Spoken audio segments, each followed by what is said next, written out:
Deuxième partie du tableau, qu'est-ce qu'on pouvait relever comme motivation économique? Alors on va revenir au discours de Jules Ferry, on va aussi aller voir le document 3, qui est assez intéressant. Alors allons-y. Voici le passage qui était intéressant, c'était le début de l'extrait que nous avions, du discours de Jules Ferry. Les colonies sont pour les pays riches, donc les puissances industrielles d'Europe, un placement de capitaux des plus avantageux. Au temps où nous sommes, et dans la crise que traversent toutes les industries européennes, la fondation d'une colonie, c'est la création d'un débouché. Alors,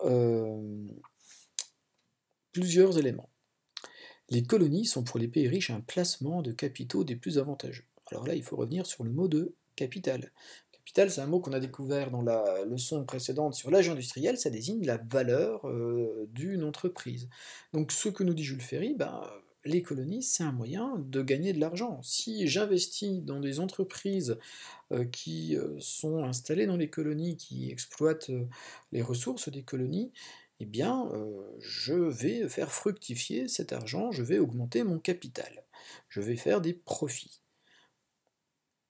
Il rajoute, au temps où nous sommes et dans la crise que traversent les industries européennes, donc là, dans votre livre, on vous explique qu'à la fin du XIXe siècle, eh bien, il y a eu un ralentissement de la croissance économique, il y a eu des temps de crise, il y a eu des difficultés économiques, eh bien, Jules Ferry dit, si ça marche pas en Europe, faisons des affaires à l'étranger. D'autant plus que si on a du mal à vendre en Europe, les colonies seront un débouché.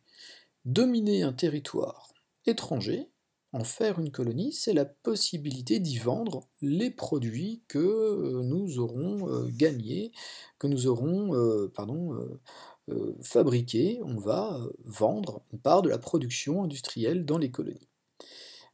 Ici, on voit qu'on est bien dans l'âge industriel. On nous parle de la recherche du profit, des entreprises qui vont augmenter leur capital, qui vont faire fructifier leur capital. On est bien dans une logique capitaliste, une économie qui cherche à enrichir ceux qui possèdent les entreprises, les grands acteurs de l'économie. Les patrons, la bourgeoisie industrielle, la bourgeoisie financière, les actionnaires. Je vous rappelle tout ce vocabulaire que nous avions utilisé dans la leçon précédente.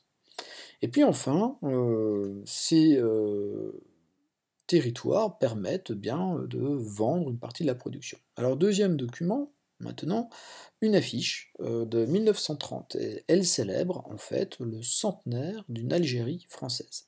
L'Algérie a commencé d'être conquise dès l'année 1830.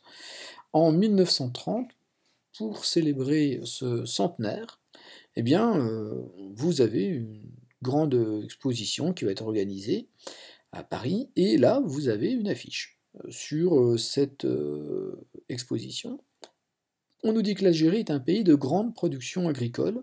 Au premier plan, on voit justement des olives, on y voit des céréales, des fruits, des agrumes, du raisin.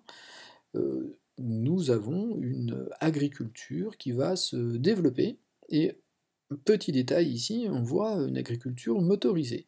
Donc une grande agriculture se développe dans cette colonie française.